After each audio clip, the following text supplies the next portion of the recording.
Assalamualaikum warahmatullahi wabarakatuh. Saya Fauzan Abdul Rasid, NIM 2130202253. Video ini dibuat untuk memenuhi mata kuliah Sosiologi Pendidikan tentang globalisasi dan tantangan para guru. Globalisasi adalah suatu realitas sosial yang secara khusus berkembang dalam peradaban manusia secara global. Lalu, globalisasi semacam menjadi instrumen yang merusak sekat-sekat pembatas interaksi manusia di seluruh belahan dunia, di mana hal ini tentu sangat berimplikasi terhadap jaringan sosial, interaksi sosial, teknologi, maupun jaringan simetris antara setiap manusia di dunia.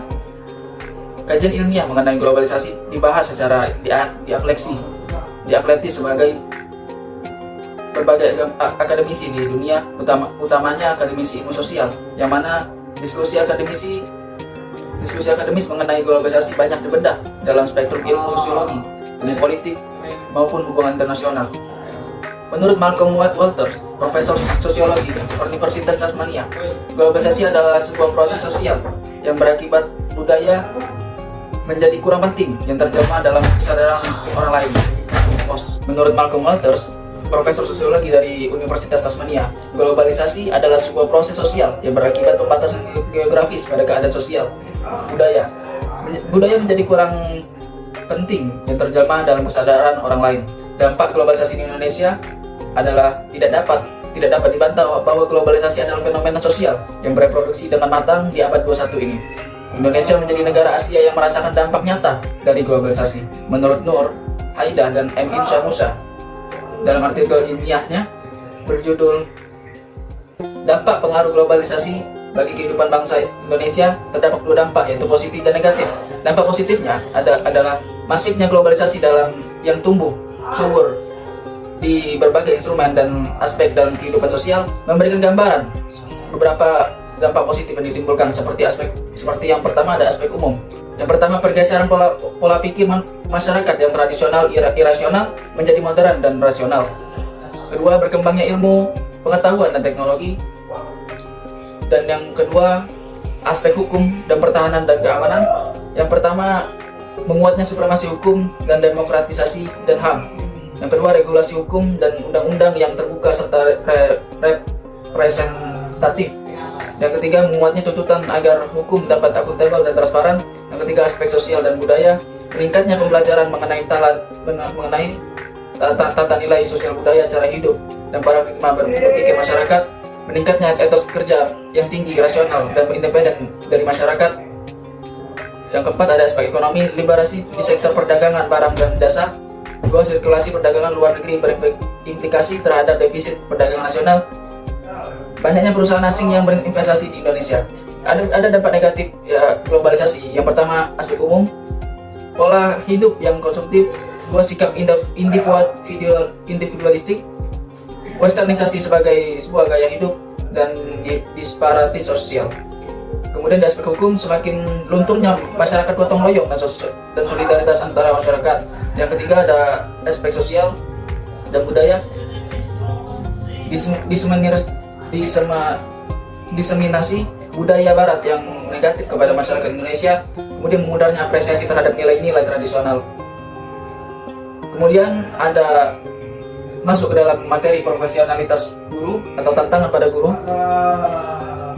Setiap negara menyadari bahwa guru merupakan sosok penting dalam dunia pendidikan, sehingga perlu adanya usaha peningkatan kualitas guru, baik di negara baik negara maju maupun negara berkembang, sehingga menjadi guru profesional dan bisa mencetak murid-murid yang bisa membawa bangsa ke kancah internasional. Yang kedua, ada tuntutan pendidikan di era globalisasi.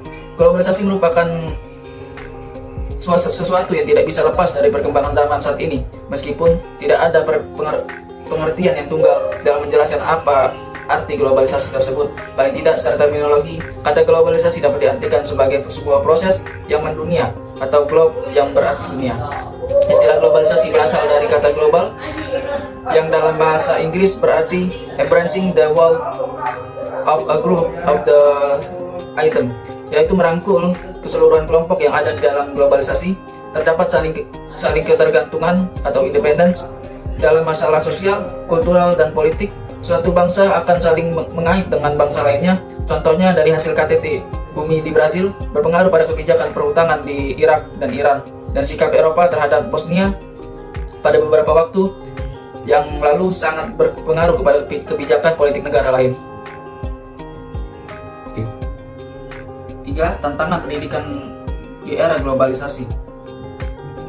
Dalam menjawab tentang globalisasi, maka dibutuhkan sumber daya manusia yang berkarakteristik handal dan berdaya saing tinggi untuk mewujudkan negara yang adidaya dan makmur.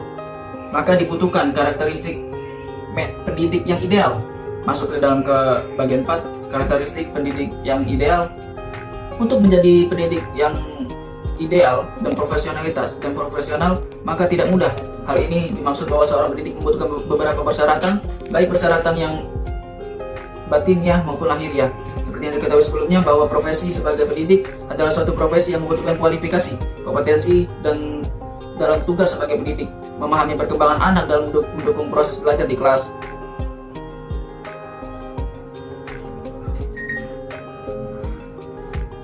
Memilih profesi pendidik dalam pilihan kehidupannya.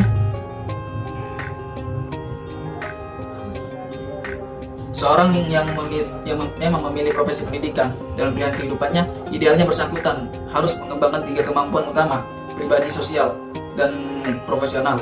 Dalam proses pembelajaran, keberhasilan guru terletak pada antara lain kepribadian, penguasaan, metode frekuensi, intensitas aktivitas interaktif guru dan siswa, wawasan penguasaan materi, dan penguasaan proses pembelajaran. Karena itu, persyaratan menjadi guru tidak hanya kecerdasan, keterampilan, pintar, dan profesional, tetapi juga memiliki keunggulan akhlakul karimah. Idealnya seorang pendidik perlu memiliki beberapa karakteristik. Yang pertama, memilih komitmen terhadap profesionalitas yang melekat pada diri, sikap dedikatif. 2. Menguasai ilmu dan mampu mengembangkannya serta menjelaskan fungsinya. 3. Mendidik dan menyiapkan anak didik agar mampu berkreasi dan mampu mengatur serta memelihara hasil kreasinya. 4. Mampu menjadi model atau sentra identifikasi diri atau menjadi pusat panutan bagi setiap murid-murid. 5. Memiliki kepekaan intelektual dan informasi serta pengetahuan dan keahlian yang terus berkelanjutan. Kemudian dalam Undang-Undang nomor 14 tahun 2005 dikatakan bahwa profesi guru dan dosen merupakan bidang pekerjaan khusus yang dilaksanakan berdasarkan prinsip: 1. Memiliki bakat dan minat panggilan jiwa dan idealisme. 2. Memiliki komitmen untuk meningkatkan kualitas pendidikan dan keimanan, ketakwaan, serta akhlak mulia. 3. Memiliki kualifikasi akademik dan latar belakang pendidikan sesuai dengan bidang tugas. 4. Memiliki kompetensi dan diperlukan sesuai dengan bidang tugas. 5. Memiliki tanggung jawab atas pelaksanaan tugas keprofesionalitasnya. Itu saja yang dapat saya sampaikan, kurang lebihnya kami mohon maaf. Akhirul kalam, assalamualaikum warahmatullahi wabarakatuh.